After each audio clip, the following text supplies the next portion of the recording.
Meus irmãos, a paz do Senhor, graça e paz. Eu gostaria, meus irmãos, desse segundo momento, né, de nós continuarmos a nossa meditação na Palavra de Deus, pensando nesta questão de discernindo os tempos, especialmente reconhecendo a soberania de Deus em tempos de crise.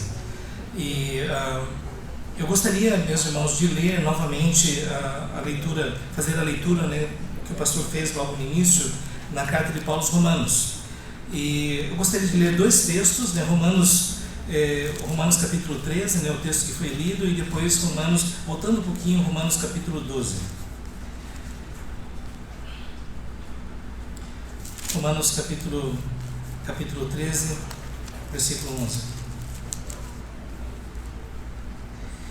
E digo a vós outros que conheceis o tempo, já é hora de vos despertardes do sono, porque a nossa salvação está agora mais perto do que quando no princípio cremos. Vai alta a noite e vem chegando o dia, deixemos, pois, as obras das trevas e revistamo-nos das armas da luz. Andemos dignamente, como em pleno dia, não em orgias e bebedices, não em pudicícias e dissoluções, não em contendas e ciúmes, mas revestivos do Senhor Jesus Cristo, e nada disponhais para a carne no tocante às suas concupiscências. E ainda nós vamos ler um texto muito conhecido, Romanos capítulo 12, a partir do versículo 23, que diz assim, aliás, Romanos 11, perdão, Romanos capítulo 11, a partir do verso 23 até o 12, versículo 2. Ó profundidade da riqueza, tanto da sabedoria como do conhecimento de Deus! Quão insondáveis são os seus juízos e quão inescrutáveis os seus caminhos! Quem, pois, conheceu a mente do Senhor? Ou quem foi o seu conselheiro? Quem primeiro deu a ele para que lhe venha a ser restituído? Porque dele, por meio dele e para ele são todas as coisas, a ele, pois, a glória eternamente. Amém. Rogo-vos, pois, irmãos, pelas misericórdias de Deus, que apresenteis o vosso corpo por sacrifício vivo, santo e agradável a Deus, que é o vosso culto racional. E não vos conformeis com esse século, mas transformai-vos pela renovação da vossa mente, para que experimenteis qual seja a boa, agradável e perfeita vontade de Deus. Vamos orar. Pai, nós queremos te agradecer, Senhor, por esse tempo que nós estamos meditando na Tua Palavra, e nós queremos suplicar, Senhor, que de fato nos perdoes tantas vezes que entristecemos o Teu coração por pensamentos, por palavras, por obras. Ó Pai, nós recorremos a Cristo, nosso mediador. Através do Seu sangue, Senhor, nós temos acesso à Tua presença, e por isso, ó Deus, nós queremos te pedir, ó Pai, que Tu purifiques nossas mentes, nossos corações, que a Tua Palavra, ó Deus, ela venha chegar por Tua misericórdia, Senhor, com graça em nossos corações. Ó Pai, nós pedimos esta bênção e nós agradecemos em nome de Jesus. Amém. Meus irmãos, o texto que foi lido, Romanos capítulo 13, nós temos essa expressão, que uma outra tradução diz conhecendo os tempos, ou discernindo os tempos. Ontem nós compartilhamos um pouco a respeito do rei Davi e como ele escolheu homens para discernir os tempos, para compreender os tempos. E nós também dedicamos um tempo refletindo em Efésios como nós devemos compreender a vontade de Deus, especialmente nos tempos em que nós estamos vivendo.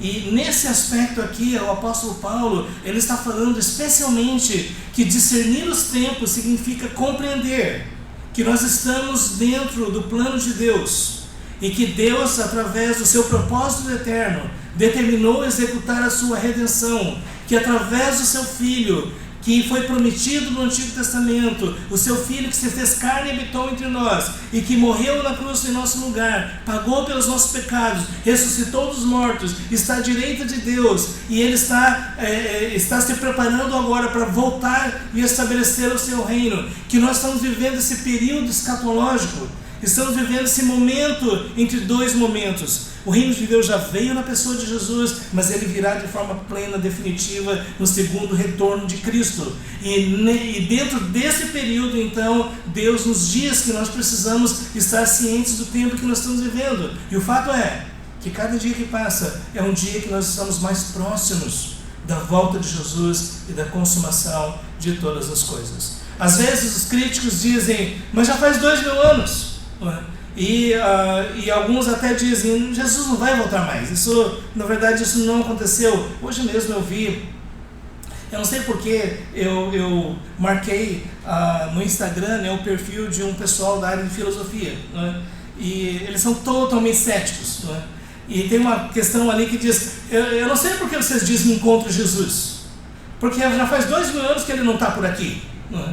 E você percebe a mentalidade das pessoas, não é? Porque para essas pessoas é inconcebível pensar que Jesus de fato ressuscitou dos mortos, que ele está vivo e atuante na história e que ele retornará de forma física, literal, para estabelecer o seu reino. Mas esta é a nossa fé, esta é a nossa convicção. E essa é a base da nossa esperança. Mesmo lá no início, o apóstolo Pedro, na segunda carta, ele disse, vocês julgam que a vinda de Cristo é demorada, mas Deus não quer que as pessoas pereçam, está dando a elas a oportunidade para que se arrependam, porque para Deus um dia como 1000 anos e 1000 anos como um dia. Então nós não devemos pensar que porque passou 2000 anos, já passou o tempo, e que Jesus não vai voltar. O próprio Jesus disse que quando muitas pessoas elas estiverem vivendo suas vidas, se casando, se dando em casamento, vivendo as coisas do aqui e agora, Jesus voltará. E para muitas pessoas isso será tarde demais. É por isso que, meus irmãos, discernir os tempos também significa viver na perspectiva da volta de Jesus e da eternidade.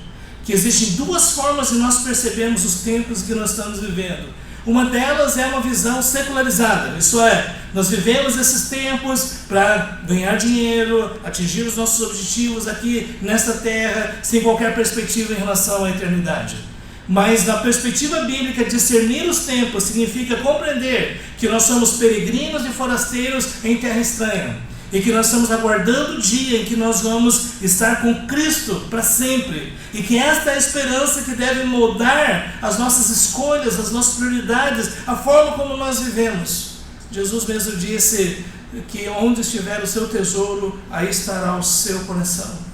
Se o nosso coração está nas coisas desta vida, nós não estamos preparados para a eternidade, porque o próprio Senhor Jesus também disse, a boca fala do que o coração está cheio. E hoje em dia, como nós falamos ontem, muitas mensagens, muitas pregações são para o aqui e agora, e não para a eternidade. Daí a necessidade de nós discernirmos o tempo que nós estamos, que cada dia que passa é um dia que nós somos mais próximos da volta de Jesus. Alguém até já perguntou, a sua vida seria diferente se você soubesse que Jesus vai voltar semana que vem? Você percebe a questão da perspectiva, da urgência? A sua vida seria diferente se soubesse que Jesus vai voltar amanhã? Ou a sua vida seria diferente se você soubesse que você só tem um dia de vida? Jesus não vai vir para você, mas você vai para Ele. Como você viveria? E o fato é que às vezes nós enganamos a nós mesmos, dizendo, não, tem muito tempo. A gente ainda vai fazer muitas coisas. Você lembra lá no livro de Tiago, que dizia, nós vamos fazer isso, nós vamos para ali, a gente vai resolver isso e aquilo. E Tiago diz, cuidado com essa arrogância. Porque você vai dizer, se Deus quiser. Porque nós não temos controle sobre as situações da vida. Mas o que nós precisamos é estar despertos. Essa mesma linguagem que o apóstolo Paulo usa em Efésios, nós precisamos estar acordados. Desperta, ó tu que dormes, e Cristo te iluminará. E estarmos despertos significa que nós não vamos ficar como que drogados, embriagados, como as pessoas deste mundo que estão aqui se movimentando na realidade desse mundo sem a perspectiva da eternidade. E interessante que o apóstolo Paulo aqui em Romanos, ele fala sobre o perigo da igreja perder de perspectiva essa realidade de que o dia já vem chegando e que muitas pessoas acabam mergulhando no pecado, na impiedade. E Paulo diz, revestivos do Senhor Jesus. Isso significa que você vai suplicar pela graça de Deus, pelo Espírito Santo, que você se torne cada vez mais semelhante ao Senhor Jesus. Que já que a noite, vai alta a noite, o dia já vem chegando, já está chegando o amanhecer da volta de Jesus, que nós possamos então viver nessa perspectiva, deixando as obras das trevas. Interessante, né, que o apóstolo Paulo ele fala isso, e dentro desse contexto maior da aplicação da mensagem da carta de Paulo aos Romanos. Então, voltando um pouquinho, né, para o capítulo 11, finalzinho, e capítulo 12, interessante que o apóstolo Paulo, no capítulo 12, ele diz: não vos conformeis com este século. Novamente, aí está a questão de discernir os tempos. Existe uma dimensão muito clara em que nós devemos amar este mundo, e nós devemos olhar para as necessidades, e devemos nos disponibilizar para sermos instrumentos em suas mãos, para que vidas sejam alcançadas e transformadas. Existe uma dimensão deste mundo que nós devemos olhar e nós devemos servir, né? O mundo, a criação de Deus, a sociedade. Mas existe uma realidade de um sistema que se levantou contra Deus e que seu líder é o príncipe da potestade do ar, o Deus desse século. Esse sim que nós devemos dizer não. Por isso, meus irmãos, eu gostaria de focalizar especialmente essa frase no final do versículo 2, capítulo 12, que diz: para que experimenteis a vontade de Deus. Então, se nós discernirmos o tempo em que nós estamos vivendo, nós não vamos viver na escuridão, nós não vamos ser levados pela mentalidade da nossa época. Nós vamos perceber que esse mundo em que nós estamos vivendo, em grande parte, é caracterizado por esse sistema contra Deus. E nessa perspectiva, então, nós vamos querer experimentar a vontade de Deus. Isso me faz lembrar da minha mãe espiritual, quando eu fiz o Betel brasileiro aqui em João Pessoa, tia Vilsa. E muitas vezes ela me aconselhou, e uma das coisas que ela sempre me dizia era: meu filho, a melhor coisa que existe é estar no centro da vontade de Deus. E ela não estava falando somente sobre saber com quem eu vou casar, onde eu vou morar, ou coisas desse tipo assim. Isso aí me faz lembrar, né, que quando eu levei aquela que seria minha esposa para a tia Vilsa, sabe assim, que parecia aquela galinha brava que está pronta para bicar, né, porque ela disse: quem é essa aí que está perto do meu filho? Ela tinha uma preocupação muito grande que eu não errasse nessa área, não é? Então, quando ela chegou lá, mas depois já se tornaram amigas e deu tudo certo, né? Ainda bem que a minha mãe espiritual aprovou. Mas isso me faz lembrar, né, que o tempo todo ela me fazia pensar que não existe nada mais importante do que nós estarmos no centro da vontade de Deus. E por isso, meus irmãos, que eu gostaria de, a partir desse texto, somente relembrar esta mensagem do apóstolo Paulo na carta aos Romanos, porque ele diz aqui: pelas misericórdias de Deus. As misericórdias de Deus são a motivação para você viver a vontade de Deus. E como nós podemos entender essas misericórdias de Deus? Alguns estudiosos, quando eles leem Romanos capítulo 12, versículo 1, diz: rogo-vos, pois. Essa palavrinha pois aqui, ela se refere ao quê? Ao capítulo 11? Aos capítulos 9, 10 e 11? Ou a totalidade daquilo que Paulo escreveu do capítulo 1 até o capítulo 11? Para os meus alunos no seminário eu digo: aqui está a teologia do pois. Rogo-vos, pois. E, gente, uma palavrinha tão pequena, mas ela é tão significativa. Porque algumas pessoas querem viver depois do pois. Prática: vou servir a igreja, eu vou me santificar, eu vou participar da sociedade, eu vou fazer a obra missionária. Isso depois do pois. Outras pessoas querem viver antes do pois. Gostam muito de teologia, né? Especialmente Romanos capítulo 8 e capítulo 9, que fala sobre a soberania de Deus. Mas o que eu vejo aqui é que o apóstolo Paulo, ele nos claramente que nós precisamos do antes do pois para viver o depois do pois. Então está aí a teologia do pois. E viver e praticar a teologia do pois significa que você precisa de teologia profunda para viver a vontade de Deus. A vontade de Deus não é uma coisa que você vivencia simplesmente porque alguém diz uma coisa, uma revelação aqui, uma palavra ali. É muito mais uma questão de transformação da sua mente, da sua forma de enxergar a realidade e a vida. Foi aquilo que nós vimos ontem, né, quando o apóstolo Paulo disse que nós devemos procurar compreender qual é a vontade de Deus. E para isso nós precisamos compreender o que são as misericórdias de Deus. O apóstolo, aliás, Jeremias, né, em Lamentações, diz: as misericórdias de Deus são a causa de não sermos consumidos, porque elas se renovam a cada manhã.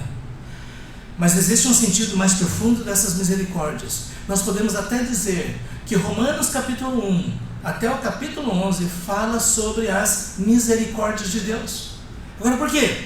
O apóstolo Paulo, ele começa, né, falando que ele tinha esse desejo de visitar os irmãos lá em Roma, não é? E o fato é que ele aparentemente tinha a perspectiva de ir para Roma, compartilhar o evangelho ali, compartilhar algum dom espiritual, edificar e ser edificado, e depois ele queria ser enviado para a Espanha. Nós não temos registro que ele chegou até a Espanha, mas de qualquer forma nós sabemos que ele chegou até Roma.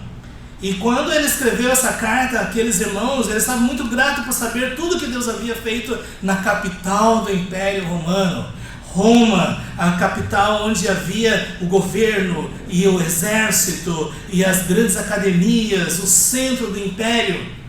E ele disse: eu não me envergonho do evangelho, porque é o poder de Deus para a salvação de todo aquele que crê. Talvez algumas pessoas: Paulo, você está vindo para a capital do império, eu não tenho vergonha do evangelho. Na verdade ele está dizendo: eu tenho grande convicção do evangelho, porque o evangelho é o poder de Deus para a salvação de todo aquele que crê. E aí ele apresenta a sua tese, que o justo viverá pela fé, que a salvação ela não é baseada nas nossas obras, no nosso merecimento, no nosso esforço, mas é baseada na graça de Deus através do sacrifício de Jesus. Essa é a tese que o apóstolo Paulo apresenta aqui, e ele vai mostrar agora para os romanos que essa tese é a verdadeira, que o justo viverá pela fé. E ele demonstra essa tese, primeiro, mostrando que todos os gentios, mesmo aqueles que nunca tiveram acesso à palavra de Deus, são culpados aos olhos de Deus. E Romanos capítulo 1, a partir do versículo 18, Paulo diz: a ira de Deus se revela do céu contra toda impiedade e perversão dos homens, que detêm a verdade pela injustiça. Porque o que de Deus se pode conhecer é manifesto entre eles, porque Deus lhes manifestou. Tais homens são por isso indesculpáveis, porque tendo conhecimento de Deus, não glorificaram como Deus nem lhe deram graças, antes se tornaram nulos em seus próprios raciocínios, obscurecendo-se de coração insensato, inculcando-se por sábios, tornaram-se loucos e mudaram a verdade de Deus em mentira, adorando a criatura ao invés do Criador. O que o apóstolo Paulo está dizendo é que mesmo aquelas pessoas no mundo pagão, eles eram responsáveis diante de Deus, porque Deus colocou diante deles uma revelação inequívoca, a revelação da criação, que quando você olha para a criação, você não tem como dizer que Deus não existe, porque Deus manifestou a sua glória, a sua presença, o seu poder, a sua divindade, tudo pode ser conhecido pela própria criação. E o grande problema do coração humano é que, ao invés de reconhecer o Deus Criador, transformaram a criatura em Deus, se entregaram à idolatria, e por isso Deus entregou essas pessoas ao pecado. E aqui nós vemos, a idolatria é a base, mas os seres humanos, eles se corrompem na sua sexualidade, eles se corrompem na violência, em todas as áreas. Depois você pode ver essa lista dos pecados no final do capítulo 1. Aí você pode imaginar que alguém diz assim: Paulo, você está certíssimo, esses gentios pagãos, eles são pecadores, eles merecem a ira de Deus. Mas nós sabemos o que é certo. E Paulo diz: não basta saber o que é certo. Vocês dizem que aprovam as coisas excelentes, mas a vida de vocês é uma vida de desobediência. De nada adianta você dizer: pelo menos eu tenho valores mais elevados, pelo menos eu tenho uma ética mais elevada. Paulo estava dizendo: vocês têm esses valores, mas não praticam. E se não praticam, também estão culpados, porque Deus julga de acordo com a verdade. Deus não julga simplesmente pelo fato de você dizer: mas pelo menos eu não sou tão ruim. Isso me faz lembrar de Mel Gibson, né? Aquele ator, diretor do filme A Paixão de Cristo. Não é? Uma vez perguntaram para ele: e aí, o que você pensa dessa questão, né, de salvação? Mel Gibson disse: eu não sou nenhum Hitler. Você pode imaginar, né, se ele está se comparando com Hitler, ele era santo. Mas é uma mentalidade, uma pena, né, que uma pessoa tão capaz, tão inteligente, mas não tinha uma concepção básica a respeito do relacionamento com Deus. E o que nós vemos na nossa sociedade, uma multidão de pessoas que se consideram bem intencionadas e religiosas, apesar de fazer tantas coisas que desagradam a Deus. Mas ela dizia, mas eu não sou como eles. Sabe como um fariseu, né, que viu o publicano, o pecador, e diz, eu te agradeço porque eu não sou como ele. Eu dou os meus dízimos, eu faço isso, eu faço aquilo. Isso me faz lembrar. Quer ver é só eu vi uma charge uma vez, né, de um crente que estava lendo essa parábola, né, do publicano, do fariseu e do pecador. Não é? E aí o fariseu dizendo, eu te dou graça porque eu não sou como esse pecador. E o pecador dizendo, tem misericórdia de mim, eu sou pecador. E Jesus perguntou, quem desceu justificado? Foi aquele que se arrependeu. Aí o crente depois fecha a Bíblia e diz, Senhor, eu te agradeço porque eu não sou como fariseu. Não sei se você percebe que esse tipo de percepção simplesmente não nos faz reconhecer a realidade da nossa culpa e como nós precisamos da graça de Deus, especialmente os judeus. Os judeus diziam, nós somos descendentes de Abraão, de Isaac e de Jacó. Nós temos a lei de Moisés, nós temos a circuncisão, nós temos os profetas, nós temos as promessas, nós somos o povo escolhido, Deus é fiel. Portanto, nós podemos ter a certeza de que isso não se aplica a nós. E Paulo disse, todos esses privilégios são verdadeiros. Mas se vocês não se arrependerem dos seus pecados e não colocarem sua fé em Cristo como Messias, vocês vão estar perdidos também. Por isso que depois o apóstolo Paulo termina dizendo o seu argumento inicial, todos pecaram, todos carecem da glória de Deus, não existe uma pessoa justa, nenhuma sequer, não há ninguém que mereça a salvação. E eu quero dizer para vocês, se vocês saírem por aí na rua, conversando com as pessoas, você vai descobrir que existem muitas que acreditam em Deus, acreditam no céu, acreditam na Bíblia e acreditam na salvação pelas obras. E que nós precisamos dizer para elas que pelas obras da lei ninguém será justificado diante de Deus. Eu não sei quantos de vocês já assistiram aquele filme O Alto da Compadecida. Inclusive eu estive no sítio onde tinha o túmulo do cachorrinho.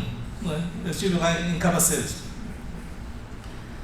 E vocês percebem ali, né, um entendimento, esse é um entendimento popular, né, que as pessoas cometem muitos erros, é o retirante pobre, é o sacerdote católico, é o cangaceiro, é o comerciante, essas coisas todas, né, mas no final a compadecida dá um jeito, né, e a gente justifica porque que não vai ser condenado. Jesus está ali, não é? Mas a compadecida diz, olha só, que tristeza e tudo mais. Essa é a mentalidade das pessoas. Mas o fato é que pelas obras da lei ninguém será justificado diante de Deus. E somente através da fé em Jesus. Por isso o apóstolo Paulo apresenta o Evangelho, dizendo que pela graça de Deus, Cristo foi oferecido como um sacrifício. E através desse sacrifício Deus se tornou propício a nós. E que nós devemos nos arrepender e colocar nossa plena confiança no sacrifício de Cristo. E que esta é a base da nossa salvação. E meus irmãos, isso é a essência do Evangelho. É por isso que nós estamos falando, né, que hoje em dia, pensando nos tempos que nós estamos vivendo, muitas pessoas que dizem ser cristãs não acreditam mais nessas verdades. Hoje mesmo eu estava vendo um vídeo de um pastor que ele estava dizendo que as igrejas e os seminários precisam discipular as pessoas para dentro do socialismo. Não vou entrar aqui em questões muito ideológicas. Mas não sei se vocês entendem, gente, que quando eu vi um pastor dizendo que se você quiser ser um verdadeiro discípulo de Cristo, você precisa ser um socialista, isso é uma coisa chocante. E eu tenho estado no ambiente acadêmico e tenho lido muita coisa, e é impressionante quantas pessoas acreditam que isso expressa o Evangelho bíblico. Por isso, meus irmãos, eu creio que nós precisamos refletir sobre os tempos que nós estamos vivendo. E o apóstolo Paulo, então, ele mostra que quando nós realmente cremos em Cristo, e ele dá segurança disso em Romanos capítulo 4, né, quando ele demonstra o exemplo de Abraão, porque os judeus falam, Paulo, o que você está ensinando? Isso não está no Velho Testamento. Está no Velho Testamento. Abraão foi justificado pela fé, Davi foi justificado pela fé. E a partir daí ele diz: justificados, pois, pela fé, temos paz com Deus, somos reconciliados com o Senhor, e agora nós temos esperança no nosso coração, mesmo no meio do sofrimento, porque Deus derramou o seu amor em nossos corações pelo Espírito Santo que nos foi concedido. E para deixar bem claro, como é possível que a morte de um homem há 2000 anos atrás seja o pagamento da minha dívida hoje? Pelo princípio de Adão e Cristo. Através de Adão o pecado entrou no mundo, através de Cristo, aquele que morreu na cruz em nosso lugar, nós temos a graça de Deus e nós temos a vida, o perdão dos pecados. E ele mostra que porque nós fomos unidos a Cristo pelo Espírito Santo, agora nós participamos da sua morte e da sua vida, nós somos crucificados com Cristo, ressuscitamos com Ele para vivermos em novidade de vida, que nós não estamos mais debaixo da lei, nós estamos debaixo da graça. E quando o Espírito Santo, já entrando no capítulo 8, quando o Espírito Santo ele habita em nós, não é uma questão de você ser mais ou menos, ou você é, ou você não é. O apóstolo Paulo diz: aquele que não tem o Espírito de Cristo, esse tal não é dele. E aqui está o grande problema da religiosidade, porque as pessoas acham que se você fizer uma coisa aqui, outra ali, você é mais ou menos. Jesus disse: quem comigo não ajunta, espalha. Quem não é por mim, é contra mim. Só existe duas situações: ou a pessoa está morta, ou ela está viva. Não existe o meio termo. Mas se você está vivo, se o Espírito Santo veio fazer habitação em você, se você é uma nova criatura, você vai viver agora em novidade de vida, no poder do Espírito Santo. Significa que você não vai pecar mais? Não, nós pecamos, meus irmãos. E como entristecemos o coração de Deus. Mas por causa do Espírito que em nós habita, o Espírito Santo nos convence de pecado e nos aponta para Cristo, porque nele nós temos o perdão dos nossos pecados. E mais do que isso, o Espírito Santo ele dá um testemunho no nosso coração de que nós somos filhos de Deus. E é isso que nos dá a segurança de enfrentarmos todas as coisas. E isso que nos dá a convicção de que nós podemos afirmar que todas as coisas cooperam para o bem daqueles que amam a Deus. Porque Deus nos salvou por sua graça. E eu não vou entrar em toda essa questão, né, até mais complexa, mas pensando sobre a soberania de Deus, se hoje nós somos salvos, é porque, como diz o apóstolo Paulo, aos que de antemão conheceu, a esses predestinou, aos que predestinou, a esses chamou, aos que chamou, a esses justificou, né, e a esses glorificou. Isso é o que os puritanos chamavam de a corrente dourada. Se hoje nós somos salvos, é por causa da soberania de Deus, que nos alcançou por sua graça. Por isso a Bíblia diz: quem intentará acusação contra os eleitos de Deus? É Deus quem os justifica. Nada pode nos separar do amor de Deus que está em Cristo Jesus, nosso Senhor. A nossa segurança não é baseada no nosso mérito. A nossa segurança é baseada na soberania de Deus. Aquele que exerce o seu poder em todas as coisas para o louvor da sua glória. A nossa confiança está no amor que Deus tem por nós, porque Ele nos escolheu e nos redimiu e nos selou com o seu Espírito. E é por isso que nós podemos dizer que nada nessa vida pode nos separar do amor de Deus que está em Cristo Jesus, nosso Senhor. Mas o apóstolo Paulo diz assim: e os judeus? Deus não prometeu que ia salvar os judeus? E aí nós temos 3 capítulos, Romanos 9, 10 e 11, para falar sobre isso. E meus irmãos, não há tempo para a gente lidar com essa questão. Mas o que eu posso dizer é o seguinte: Deus, na sua soberania, disse claramente que nem todos que são descendentes judeus realmente são judeus, mas aqueles separados segundo a eleição da graça. Que Deus é soberano para fazer aquilo que Ele quer, e que ninguém pode discutir com Ele, porque Ele é aquele que cumpre o seu propósito segundo a sua vontade, para o louvor da sua glória. Mas uma coisa que nós podemos dizer, resumindo, é que Deus colocou judeus e gentios debaixo do pecado, para que pudesse ter misericórdia de judeus e gentios. A única base para nós sermos salvos é através do sacrifício perfeito de Cristo. Se hoje você crê, se hoje você tem a certeza, né, de que se você não acordar amanhã nessa terra, você vai estar na presença do Senhor, não é porque você é uma boa pessoa, mas porque Cristo morreu por você, ressuscitou dos mortos, está vivo, o Espírito Santo habita em você. E quando nós fechamos os olhos para esta vida, nós abrimos os nossos olhos na presença de Cristo. Como disse o apóstolo Paulo,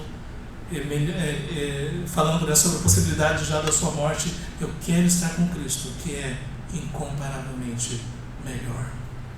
Essa é a misericórdia de Deus. Qualquer pessoa que diga, Deus me salvou porque viu a sinceridade do meu coração, não entendeu o que é salvação. Porque quando Ele olhou para nós, Ele só viu culpa, pecado, incredulidade. Mas Ele teve misericórdia de nós. Cristo morreu por nós quando nós ainda éramos pecadores. Existe um hino antigo que diz, por que me amou assim?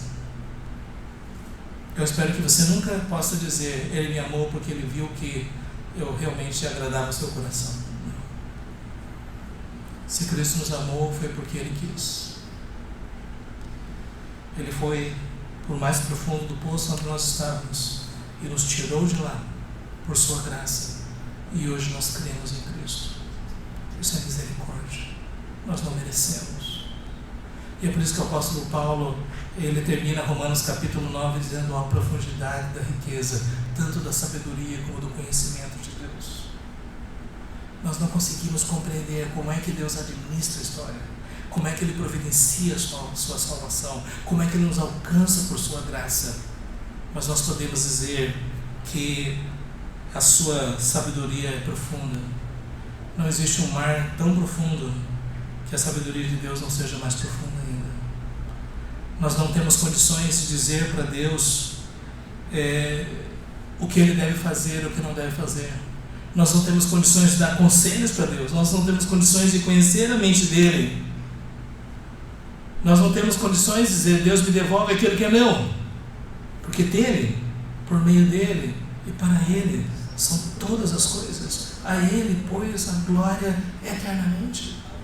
Esta é a misericórdia de Deus. Diante disso que Deus fez por você, como você vai viver? É por isso que o apóstolo Paulo diz, rogo-vos, pois. Perceberam a teologia do pois? Se você compreende essas coisas, numa certa medida, ninguém consegue compreender plenamente. Paul Washer diz, não importa onde você esteja na sua vida cristã, continue contemplando a glória do Evangelho, continue aprofundando o seu conhecimento do Evangelho, porque você nunca vai chegar à profundidade das verdades do Evangelho. Eu tenho ministrado o curso de Romanos há décadas. Eu quero dizer para vocês, irmãos, que eu estou dizendo assim, Deus, eu não quero morrer antes não, porque ainda não chegou lá, ainda não tenho uma compreensão mais profunda. Cada vez que eu ministro para as turmas, eu digo, pessoal, eu vejo isso, mas eu sei que isso é muito mais profundo do que a gente consegue perceber. Mas uma coisa nós podemos dizer, se Deus teve essa misericórdia em nós, como nós vamos viver? Quando nós temos essa sensação, percepção aguda da nossa culpa, do nosso pecado, o quanto nós merecemos a condenação eterna, e como Deus teve misericórdia de nós somos movidos por profundos sentimentos de gratidão. Em avivamentos espirituais, essa percepção da nossa indignidade era uma coisa tão intensa. Teve uma pessoa que disse assim, Deus, nem mesmo as chamas do inferno são suficientes diante da culpa do meu pecado. Você sabe que isso se chama na literatura de hipérbole. Mas não sei se você entende que essa pessoa estava debaixo de uma convicção tão profunda, tão avassaladora, da realidade da sua culpa, que ele diz, nem o inferno é suficiente. E no momento em que ele percebeu que Cristo é a sua salvação, seu coração se encheu de alegria. Porque ele disse, eu não vou mais para o inferno, eu vou para o céu, porque Deus teve misericórdia de mim, Ele me salvou, Ele me amou, Ele entregou seu Filho na cruz em meu lugar, eu sou um filho de Deus. Esse tipo de alegria que Pedro chama de uma alegria indizível e cheia de glória. Quando nós temos esse tipo de percepção, aí sim nós estamos prontos a responder ao nosso Deus. Em primeiro lugar, eu terminei a tradução, pastor, a introdução. Em primeiro lugar, apresente o seu corpo como sacrifício na presença do Senhor. Agora, gente, deixa eu dizer algo aqui. Realmente aqui é um contraste de corpo e mente. Apresentar o seu corpo significa, como o apóstolo Paulo diz, ofereça os seus membros como instrumentos de justiça a Deus. Porque Cristo na sua carne recebeu a ira de Deus e a culpa pelo nosso pecado. Agora você ofereça esse corpo, que ainda está aguardando a ressurreição dos mortos, mas ofereça esse seu corpo sobre o altar de Deus, como aquele sacrifício do holocausto, que era colocado ali no altar do holocausto, que ele era esquartejado, né, e colocado ali debaixo das chamas. Mas Paulo está dizendo, não, você não vai fazer desse jeito, você vai oferecer o seu corpo como um sacrifício vivo. Em outras palavras, você vai dizer, Deus, esse corpo aqui, ele não é mais meu, ele é do Senhor. Ele está totalmente, incondicionalmente entregue ao Senhor. O Senhor pode fazer com esse corpo o que o Senhor quiser, porque eu estou oferecendo como um sacrifício. Sabe, quando a pessoa está oferecendo um sacrifício, é um sacrifício irreversível, inegociável, sabe, é algo que não tem discussão, você ofereceu. A Bíblia diz que nós somos comprados por preço, nós não nos pertencemos mais, agora nós pertencemos ao Senhor. Oferecer o seu corpo como sacrifício significa dizer, Deus, eu não reservo para mim nenhum direito mais de como eu vou usar o meu corpo. Eu quero que ele esteja totalmente à disposição do Senhor, da tua vontade. E o que o Senhor quiser fazer através do meu corpo, que assim seja. Eu me lembro que no início da minha caminhada cristã, chegou às minhas mãos muitos livros sobre santificação e consagração. Hoje em dia quase não se fala sobre isso. Mas naquela época, muitos livros, tinha um livro que chegou às minhas mãos chamado Absoluta Entrega, de um avivalista sul-africano chamado Andrew Murray. E nesse livro ele diz, você precisa estar pronto a se entregar incondicionalmente a Deus. E eu me lembro que naquela época, na minha adolescência, eu estava nas instalações de uma congregação da minha igreja Holiness, uma igreja japonesa. Por que será, né? Uma igreja japonesa lá em Curitiba, evangélica, crente, eu digo. E eu me lembro que um dia eu fiz essa oração dizendo, Senhor, eu me entrego de forma absoluta em tuas mãos. E, gente, eu quero dizer, quando você faz isso, Deus leva a sério. Depois de algum tempo, eu continuei estudando, estudei para vestibular, passei na Universidade Federal de Curitiba, do Paraná, na Faculdade de Direito de Curitiba. E foi nessa época que Deus deixou claro que eu devia deixar tudo para trás. Eu até tentei negociar, sabe, no sentido assim, bem que eu podia fazer 6 meses, trancar, deixar, né, reservado, garantido, né?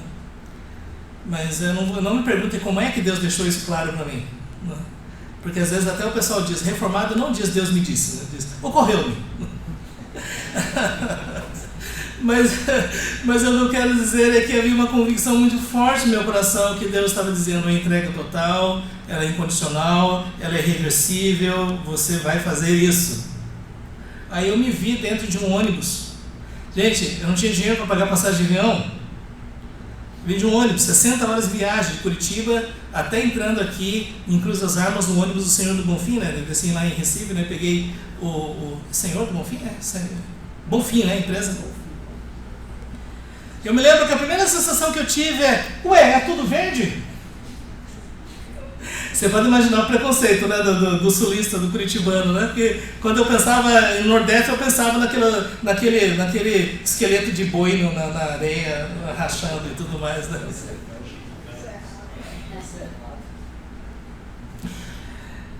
E quando eu cheguei aqui, é que caiu a ficha dizendo, é isso mesmo. Aí, a presidente do seminário, antes de começar as aulas, você vai para o sertão. 1984 era o final de uma seca que teve, não sei se os mais antigos podem confirmar isso. E que, aí quando eu cheguei lá, o chão estava rachado, seco, era difícil encontrar uma árvore verde e tudo mais, gente. E eu tinha que tomar esse banho, né, de cuia, né? E quando eu tomava água para beber, né, parecia uma água colorida, né, assim, ela não era transparente, era outra cor, não é? E ia tomar o banho, né, e tinha que pedir licença, né, para os sapos e as perecas e tudo mais que estavam pulando por ali, né? E quando eu fui pregar a minha primeira mensagem, eu não sabia se eu abria a minha boca ou deixava ela fechada, mas eu tinha que pregar. É que tinha um lampião, né? E os insetos vieram assim aos centenas, eu nunca vi tanto inseto. E eu falando lá numa congregação com aqueles bancos de madeira, né, sem encosto, né? E depois de algum tempo, lá na casa missionária, eu peguei uma virose, alguma coisa, eu fiquei doente. Sabe aquela dor pelo corpo inteiro? E chegou um momento que eu disse, eu quero a minha mãe. Aos 19 anos de idade, o que eu vim fazer aqui? E o fato que a gente tinha que viajar de João Pessoa até Catolé do Rocha, depois mais uma légua, né, até Catolé de Baixo, né? Às vezes não tinha transporte, tinha que ir a pé mesmo. E nessas viagens eu ficava muito reflexivo. A gente viajava de cortesia. Sabe o que é cortesia? Se tiver lugar para sentar, você senta, senão você vai em pé. Na ida, muitas vezes tinha lugar, na volta não, porque o pessoal todo fim de semana voltava. E eu me lembro, quando eu chegava perto de Campina Grande, está chegando, mas tem mais ainda até chegar em João Pessoa, né? Ficava ali em pé, no meio de muita gente, às vezes eu não aguentava, sentava no chão mesmo, às vezes eu sentava naquele motor, sabe aqueles ônibus antigos que tem motor atrás? Não é? Ali era o aquecimento do ônibus, né? Porque você transpirava de tanto calor, mas era o único lugar que tinha, não é? E o lanche que a gente tinha era eu não sei como é que chama, uma farinha meio doce, como é que chama isso daí? Sei. E também, hein? Não, era outra coisa, esqueci o nome. E também umbu, sabe aquele negócio verde, né? Então, e às vezes estava doce, às vezes estava muito azedo, né? Mas é o que a gente tinha.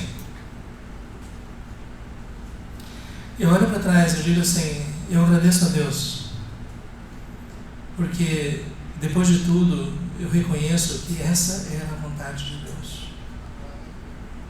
E que através desses anos, que ainda Tia Brisa continuou me aconselhando, foi algo tão especial de saber, né, de que a nossa vida não deve ser medida pelos valores deste mundo, mas se você está ou não está no centro da vontade de Deus. Por isso eu quero dizer, se você deseja experimentar a vontade de Deus, que você esteja totalmente aberto para aquilo que Ele quer fazer. Pode ser que Ele peça para você renunciar tudo, ou pode ser que não. Eu creio que, não sei se vocês já viram, né, que a pessoa foi conversar com Deus e a pessoa disse, sim, eu quero me dedicar totalmente ao Senhor, ok, eu quero a chave do seu carro. Já viu essa história? Diz, eu também quero a escritura de sua casa, eu também quero as economias do banco, eu também quero a sua família, eu também quero você. E ele, Senhor, eu te entrego tudo. E Deus disse, olha, você vai continuar com essas coisas, mas lembre-se que elas são minhas e você deve administrar de acordo com a minha vontade. E quando a gente tem esse tipo de percepção, meus irmãos, nós não temos nada a perder, porque tudo pertence ao Senhor. Hoje eu me entendo um pouquinho, não muito, daquilo que o apóstolo Paulo diz. Aprendi a viver contente em toda e qualquer situação. Teve uma vez nas viagens missionárias que a gente ia para lugares extremamente precários. Eu digo extremamente precários, gente. Quem já viajou no interior sabe o que eu estou falando. E houve uma vez que eu me vi. Sabe aqueles aviões gigantes que tem uma cabeça redonda assim? Lá no Japão, dentro, naquele andar de cima ali, não é? Mas gente, sabe que você sentar naquela poltrona? Porque, gente, quem voa comercial não sabe o que é classe executiva, né? Eu estava pensando, gente, o que eu estou fazendo aqui numa classe executiva? Mas o que nós podemos dizer é, quando nós nos entregamos a Deus, Deus está totalmente livre para fazer o que Ele quiser. E Ele quer encontrar em nós a gratidão e reconhecer que no muito e no pouco, a vontade dEle é o melhor para as nossas vidas. Segundo lugar, aliás, ainda pensando nisso, né, que esse é o culto que agrada a Deus. Esse é o culto vivo, santo e agradável a Deus. não é simplesmente nós cantarmos, é a oferta do nosso corpo como sacrifício. Porque depois de tudo nós dizemos: eu te amo, te louvo, te adoro. Mas a verdadeira adoração é essa entrega incondicional a Ele. É isso que agrada ao coração de Deus. É interessante que essa expressão, o vosso culto racional, eu ouvi alguém dizendo assim: olha, o culto é racional, portanto você não pode se emocionar. Eu estava dizendo: peraí, como assim? E a pessoa que disse isso, ela era estudiosa da Bíblia, ela tinha um pouquinho de noção de línguas originais. Mas ela cometeu um erro muito grave, porque a palavra logiken aqui no grego, que parece com lógica, parece então que é o culto racional. Só que a palavra logiken que é usada aqui é a mesma que é usada lá em Pedro, para dizer que, falando sobre o genuíno leite racional. Quem já viu a versão antiga da Bíblia que diz assim, que nós devemos beber o genuíno leite racional? Você já viu o leite refletindo profundamente sobre o que significa ser leite? Gente, a palavra logiken significa espiritual, de coração. Esse é o culto que agrada a Deus, na linguagem do Senhor Jesus, um culto em espírito e em verdade. São esses que Deus procura para seus verdadeiros adoradores, que o adora em espírito e em verdade. É lógico que não é a nossa razão, mas é com todo o nosso ser também. E nós expressamos isso através da entrega do nosso corpo sobre o altar de Deus.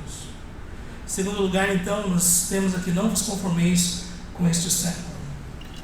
Gente, Deus amou o mundo, entregou o seu Filho.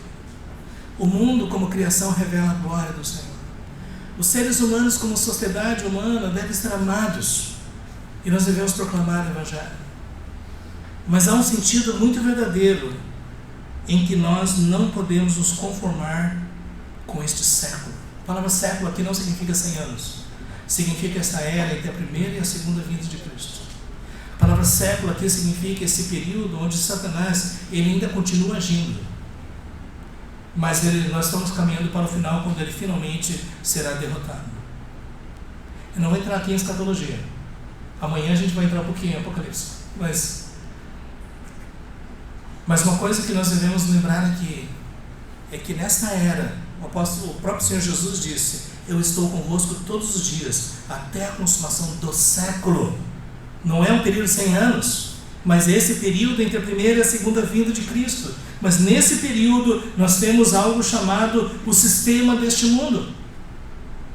Eu tive a oportunidade há anos atrás de ministrar uma série de palestras sobre o sistema, e depois ele foi transformado em livrinho, né?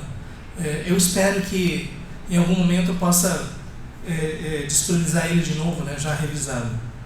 O sistema é o sistema do mundo. O diabo é o cabeça do sistema.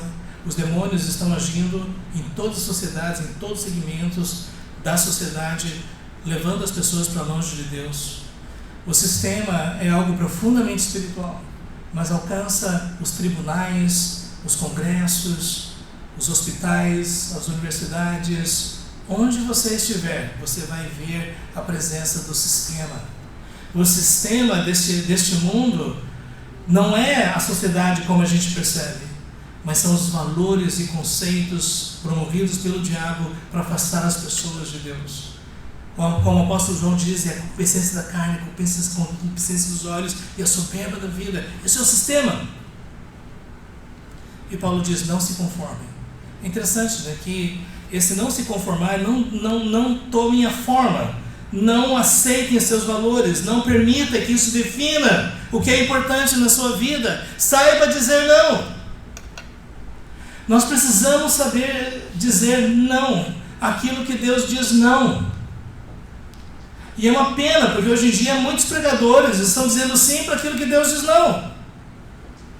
Sabe quando você vê um pregador mostrando um anel, dizendo: esse anel aqui custou não sei quantos $1.000. Esses são os valores deste mundo. Sabe quando alguém pega uma caneta, tá vendo essa caneta aqui? Essa caneta é Mont Blanc. Escreve. Gente, às vezes nós perdemos de perspectiva aquilo que realmente é importante. Eu me lembro que quando eu era pastor de uma igreja, uma outra igreja lá em Campina Grande, às vezes as pessoas diziam assim: pastor, sua igreja é muito bonita, Em primeiro lugar, não era minha, né? Em segundo lugar, eles estavam falando sobre o prédio. Todo ladrilhado, verde escuro, verde claro. E eu ficava triste. Porque para Deus, o importante não é o prédio, mas são as pessoas transformadas pela graça de Deus. E muitas vezes eu dizia, eu prefiro investir nas pessoas do que em coisas. Que a gente pode ter uma estrutura mais simples e ainda assim glorificar a Deus, se as pessoas estão servindo ao Senhor. Se as pessoas querem nos abençoar, né, com estruturas melhores, não tem problema nenhum, eu recebo. Mas ao mesmo tempo nós devemos lembrar que as coisas mais importantes não são as visíveis, mas as invisíveis. As visíveis passam, mas as invisíveis permanecem para sempre. Ajunte tesouros no céu, porque lá o ladrão não vai roubar, a ferrugem não vai corroer. Eu não sei quando vocês já tiveram carro por muito tempo, já tive. É uma tristeza, né? Quando no momento ele está tudo bem. Aí aparece um negócio aqui, aparece outro negócio ali, e depois quebra uma coisa aqui, você tem que comprar outra coisa ali e tudo mais. Ah, você era tão bonitinho, né, quando era novo, mas agora está dando muito trabalho. É o tempo, realmente. De vez em quando alguém chega a dizer, pastor, precisa fazer dieta, viu? É, preciso mesmo. Quem me conheceu há tempos atrás, eu costumo dizer assim, de tudo que eu já perdi, o que eu mais lamento foi o meu metabolismo. Porque antigamente, gente, eu comia tudo. Eu não tinha nenhum problema. Por isso quando eu vejo esses jovens, assim, não é, mais saudáveis, eu estava dizendo, ah, você não sabe. Às vezes eu digo para a menina, né, que vai casar com um jovem, bem bonito esse belos, como é que é o pai dele? O pai dele. O tempo passa, gente. É por isso que às vezes a gente vê pessoas investindo tanto nessa questão, sabe, da vaidade, sabe? Horas e dinheiro para ficar bom, bonito e tudo mais. O apóstolo Paulo diz que o exercício físico para pouco provisor. Faça, viu? Faça. Mas quando nós paramos de pensar na nossa vida espiritual, muito mais importante. Não vos conformeis com este século. Deus nos deu condições de morar numa casa em relativo conforto. Mas sabe, ultimamente está sendo mais desconforto. Porque dá muito trabalho. Não é? E às vezes quando eu penso, será que não seria melhor uma coisa mais enxuta, prática, não é? Para viver? Chega um certo tempo que você percebe que aquelas coisas que parecem ser importantes, com o tempo, elas já não têm mais esse brilho, já não têm mais essa atração. Porque, depois de tudo, o mais importante é aquilo que fica para a eternidade. Não vos confundir. Por isso que nós temos que olhar, você já percebeu, se você for pensar, tudo aquilo que faz parte do sistema, e você remover isso, o que sobra? Eu tenho um pet, um cachorrinho desse, Yorkshire, quem já viu? Ele é bem bonitinho, né? Mas dá um trabalho, e também dá trabalho. Mas, gente, sinceramente, eu não vou fazer aniversário de pet, não é? Se alguém da família for casar, eu não vou, eu também não vou dizer, não, é família, gente. Ah, o meu filho, não é filho, é cachorro. Eu já tive um husky siberiano que eu criei ele desde desse tamanhozinho. Ele cresceu, sou muito bonito, até apareceu na televisão, filmando ele correndo na praia. Um dia eu fui mexer no prato dele, mas ele me deu uma mordida na barriga.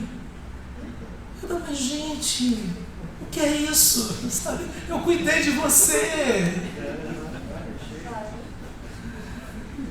É bicho, gente, é bicho. Por isso, meus irmãos, eu creio que é muito importante que a gente tenha isso com clareza em nossa mente. Que a gente saiba dar o valor devido a cada coisa. Para que a gente não aceite os valores deste mundo. E que você seja grato.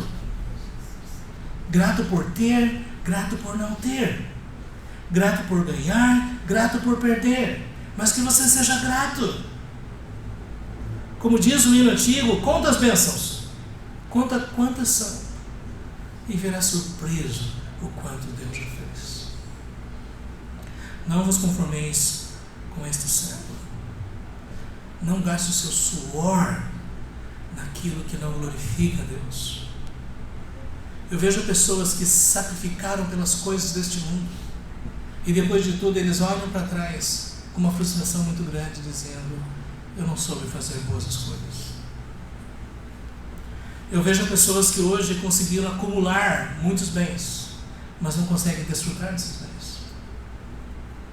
E também não conseguem administrar esses bens para a glória de Deus. Não é triste? Quem conhece Tio Patinhas? Vocês não conhecem Tio Patinhas, né? Tio Patinhas aperta a sua mão com a mão fechada, né? Eu me lembro também criança, né, naquele prédio dele, cofre, né, que ele tinha um trampolim para mergulhar lá e nadar no dinheiro. Tudo isso passa. Por isso eu queria dizer, especialmente se Deus tem te abençoado de alguma forma, não é para você viver de forma egoísta. Como alguém já disse, não seja um mar morto, seja um Jordão. O mar morto que fica lá numa depressão, ele só recebe. E por causa disso ele vai acumulando sal e nada tem vida. Eu até ouvi dizer que agora tem uma profecia, né, que vai vir vida do mar morto, que está aparecendo os peixinhos e coisas assim. Mas lá o mar é morto, não é? Mas o Rio Jordão, que vai recolhendo as águas do Monte Hermon e descendo pelas terras lá de Israel, por onde ele passa, ele está regando a terra e as vidas estão sendo abençoadas e produzindo frutos e colheitas. Que a sua vida seja como o Rio Jordão.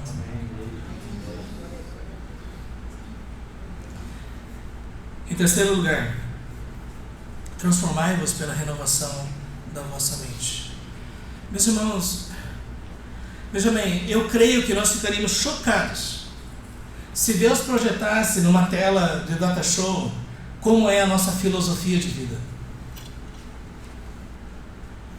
Porque, veja bem, mesmo aquele que foi regenerado, nasceu de novo, tem a mente de Cristo, é habitado pelo Espírito e passou anos estudando a palavra de Deus, ainda existe na sua mente muitos conceitos, muitos valores, muitas filosofias, muitas ideias que não pertencem à vontade de Deus.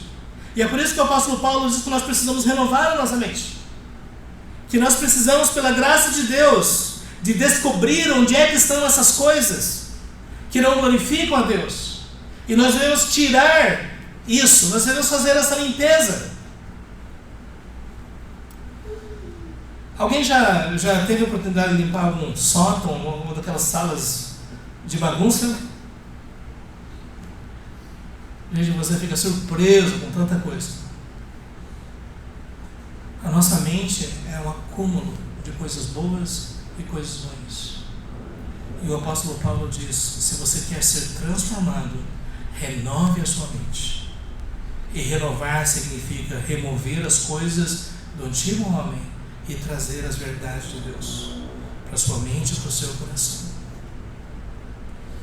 Renovar a sua mente significa abrir mão de filosofias, ideias e conceitos que são conceitos deste mundo, para trazer para a sua mente conceitos e verdades que pertencem a Deus. O apóstolo Paulo diz: para mim o viver é Cristo e o morrer é lucro.